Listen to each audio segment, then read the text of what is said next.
దేశవ్యాప్తంగా 3 అసెంబ్లీ నియోజకవర్గాలకు ఉప ఎన్నికలు జరిగితే రెండిట్లో బీజేపీ ఓడిపోవడం ఎప్పుడు చర్చనీయాంశమైంది. 3 రాష్ట్రాల్లోనూ బీజేపీ ప్రభుత్వమే అధికారంలో ఉండగా 2 రాష్ట్రాల్లో జరిగిన ఉప ఎన్నికల్లో ఓటమి ఆ పార్టీపై వ్యతిరేకతను తెలియజేస్తుందా? జెన్జీ ఉద్యమ ప్రభావం వల్లే బీజేపీ ఓటమి పాలైందా? స్థానికంగా ఉన్న పరిస్థితుల ప్రభావమా? ఇలా రకరకాల చర్చలు నడుస్తున్నాయి. గుజరాత్లోని మంచల్పూర్, మధ్యప్రదేశ్కు చెందినటువంటి దాత్యా, బీహార్ రాష్ట్రంలోని బంకీపూర్ నియోజకవర్గాలకు ఉప ఎన్నికలు జరిగాయి. అయితే ఇందులో గుజరాత్లో తప్ప మిగిలిన 2 ప్రాంతాల్లో కాషాయ పార్టీ అపజయాన్ని చవిచూసింది. ఇందులో బంకీపూర్ స్థానాన్ని కోల్పోవడం బీజేపీకి పెద్ద ఎదురుదెబ్బగాని చెప్పాలి. 30 ఏళ్లుగా ఎదురు లేకుండా ఈ స్థానాన్ని కైవసం చేసుకుంటున్న బీజేపీ ఈసారి ఓటమిని చవిచూడక తప్పలేదు. అది కూడా బీజేపీ జాతీయ అధ్యక్షుడిగా ఉన్న నితిన్ నబీన్ పాత నియోజకవర్గం కావడం హాట్ టాపిక్ అయింది. వరుసగా 2 వారాల వ్యవధిలోనే పేపర్ లీకేజీ నిరసనల నేపథ్యంలో కేంద్ర విద్యాశాఖ మంత్రి రాజీనామా చేయడం, ఇప్పుడు సొంత పాలనలో ఉన్న 2 కీలక రాష్ట్రాల ఉప ఎన్నికల్లో ఓడిపోవడం బీజేపీ నాయకత్వాన్ని ఆత్మ పరిశీలనలో పడేసింది. సాధారణంగా అధికారంలో ఉన్న పార్టీలకి ఉప ఎన్నికల్లో సానుకూల ఫలితాలు వస్తూ ఉంటాయి. గుజరాత్లోని మంజల్పూర్లో బీజేపీ భారీ మెజారిటీతో గెలిచినప్పటికీ బంకీపూర్, దాతియా స్థానాల్లో ఎదురైన పరాభవం పార్టీ బలహీనతలను స్పష్టంగా ఎత్తి చూపుతుంది.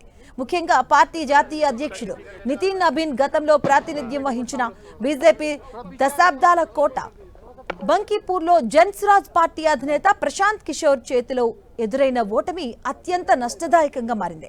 ప్రశాంత్ కిషోర్ ఈ గెలుపుతో తొలిసారిగా శాసనసభలో అడుగుపట్టడమే కాకుండా బీజేపీ సాంప్రదాయ అగ్రవర్ణ ఓటు బ్యాంకులో స్పష్టమైన చీలిక తీసుకురాగలిగారు.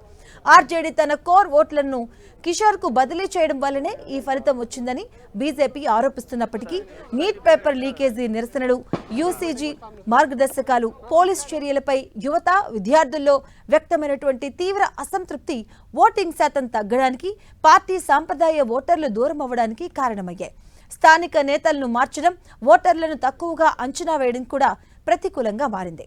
ఇక మరోవైపు మధ్యప్రదేశ్లోని దాతియా స్థానంలో కాంగ్రెస్ తన నియోజకవర్గాన్ని నిలబెట్టుకోవడంతో ముఖ్యమంత్రి మోహన్ యాదవ్ వర్గానికి రాజకీయ ఇబ్బందులు పెరిగే అవకాశం ఉంది. ఈ ఓటమికి టికెట్ దక్కక అసంతృప్తి వ్యక్తం చేసిన మాజీ మంత్రి నరోత్తమ్ మిశ్రా వర్గ విభేదాలు, అభ్యర్థి ఎంపికలో జరిగిన పొరపాట్లే ప్రధాన కారణమని విశ్లేషకులు భావిస్తున్నారు. అంతర్గత పోరు, విద్యార్థుల నిరసనలు, ఓట్ల అసంతృప్తి కలిసికట్టుగా బీజేపీ సాంప్రదాయ స్థానాలకు గండికొట్టాయి.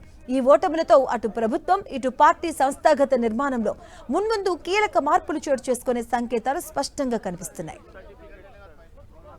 బంకీపూర్లో విజయం సాధించిన ప్రశాంత్ కిషోర్ కూడా ఇది కేంద్రానికి బీహార్ ప్రజలిచ్చిన సంకేతంగా చెప్పుకొచ్చారు. तो बांकीपुर का जो आज मैंडेट आया है, ये सिर्फ विधायक नहीं चुना गया है।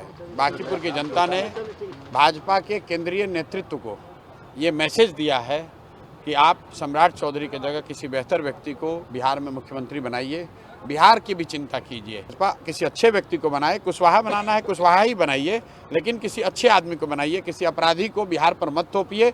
और आज बांकीपुर की जनता ने यही बात बड़े स्पष्ट तौर पर कहा है। मेरी कोई सम्राट चौधरी से व्यक्तिगत लड़ाई नहीं है।